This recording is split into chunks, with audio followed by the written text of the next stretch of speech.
Hello guys, this is Anil. You're watching Anil Naturalist. ఈ వీడియోలో Mexican కెలాబాస్ tree అనే tree గురించి మీకు చెప్తా.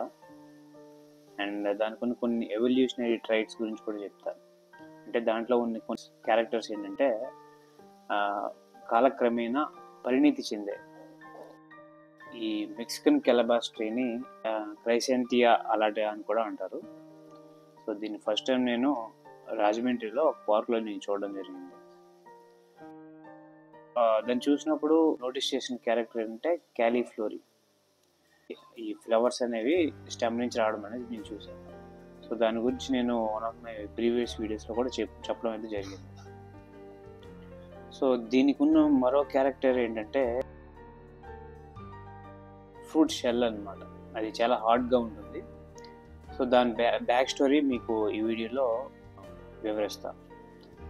సో ఇనీషియల్ డేస్లో ఈ ట్రీ యొక్క ఫ్రూట్స్ ఏవైతే ఉన్నాయో సమ్ ఎక్స్ యానిమల్ వచ్చి వాటిని తినేదన్నమాట. ఆ ఫ్రూట్తో పాటు సీడ్స్ కూడా మ్యాస్టికేట్ చేసేదన్నమాట. అంటే నమిలి డైజెస్ట్ చేసుకునేది. సో అలా చేసుకోవడం వల్ల ఈ ప్లాంట్ యొక్క పాపులేషన్ పెరిగేది కాదనమాట. ఇంకా ఎక్స్టింక్ట్ అయ్యే పరిస్థితిలోకి వచ్చేసింది అనమాట. అంటే అంతరించిపోయే సిచ్యువేషన్కి వచ్చేసింది. సో మళ్ళీ over the period of time ఏంటంటే ఇది ఒక చిన్న మోడిఫికేషన్ చేసింది అనమాట. ఈ ట్రీ ఫ్రూట్స్ ఏవైతే ఉన్నాయో వాటికి అవుటర్ లేయర్ ఏదైతే ఉందో, అవుటర్ మెంబ్రెయిన్ ఏదైతే ఉందో అది ఒక ఆడ్ షెల్గా మోడిఫై చేసింది. సో అలా చేయడం వల్ల ఈ ఎక్స్ యానిమల్ ఏదైతే ఉందో, ఎక్స్ యానిమల్ ఎందుకు అంటున్నానంటే ఆ రికార్డ్స్లో ఆ యానిమల్ పేరు అయితే ఇవ్వలేదు. ఈ ఆడ్ సెల్ ఫామ్ అయినాక ఈ ఎక్స్ యానిమల్ ఏదైతే ఉందో ఈ ఫ్రూట్ని తినడానికి వచ్చేటప్పుడు దాన్ని క్రష్ చేయలేక ఇంకా కంప్లీట్గా తినడం అవాయిడ్ చేసింది అనమాట. ఈ ప్రాబ్లమ్ సాల్వ్ అయింది అనుకుంటే ఆ ఫ్రూట్కి సీడ్స్ జర్మినేషన్ అయ్యే పీరియడ్ కొంచెం డిలే అయ్యేది అనమాట. బికాస్ ఆఫ్ హార్డ్ షెల్ అనమాట. ఆ షెల్ హార్డ్గా ఉండడం వల్ల ఈ ముందు షెల్ అనేది డికంపోజ్ అవ్వాలి. డికంపోజ్ అయిన తర్వాత ఆ సీడ్స్ అనేవి సాయిల్తో క్వాంటిటీ జర్మినేషన్ అయ్యింది కదా. సో ఈ ప్రాసెస్ అనేది బాగా డిలే అయ్యేది అనమాట. సో అప్పుడు ఒక స్పీసీస్ అనేది వెలుగులోకి వచ్చింది. సో దాని పేరే టెట్రాలోబిడాన్ అంగస్టిడియన్స్.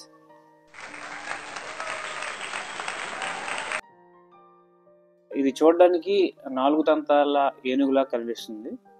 మీరు పిక్చర్ చూడొచ్చు. సో ఇది ఆ ఫ్రూట్ని ఏదైతే ఉందో అది ఆబ్వియస్లీ ఇది కొంచెం స్ట్రెంత్ ఉన్న యానిమల్ అండ్ క్రష్ చేసి తినేటప్పుడు సీడ్స్ని మ్యాస్టికేట్ చేయకుండా నమ్మలకుండా ఎక్స్క్రీట్స్లోకి ఈ ఫ్రూట్ అయితే డైజెస్ట్ చేసుకొని సీడ్స్ మాత్రం ఎక్స్క్రీట్స్ ద్వారా బయటికి పంపించేసేది అనమాట. సో ఈ సీడ్స్ ఈ ఎక్స్క్రీట్స్ ఏవైతే ఉన్నాయో మాన్యూర్గా ఆ సీడ్స్కి పనిచేసే, అలా చేయడం వల్ల జర్మినేషన్ కూడా హెల్ప్ అయ్యేది అనమాట. సో ఈ విధంగా ఈ పర్టికులర్ యానిమల్ ఏదైతే ఉందో ఈ టెట్రాలోబిడాన్ అంగస్టిడియన్స్ ఇది ఈ విధంగా ఈ ప్లాంట్ అనేది ఎక్స్టింక్ట్ అవ్వకుండా కాపాడింది అనమాట. మళ్ళీ కొంతకాలం తర్వాత ఈ స్పీసీస్ కూడా ఎక్స్టింక్ట్ అయిపోయింది. ఇది ఈ టెట్రాలోబిడాన్ కూడాను అంతరించిపోయింది.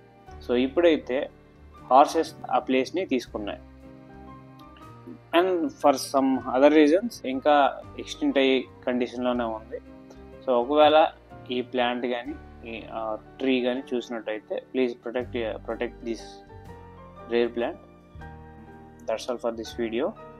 Thanks for listening. This is Anil signing off.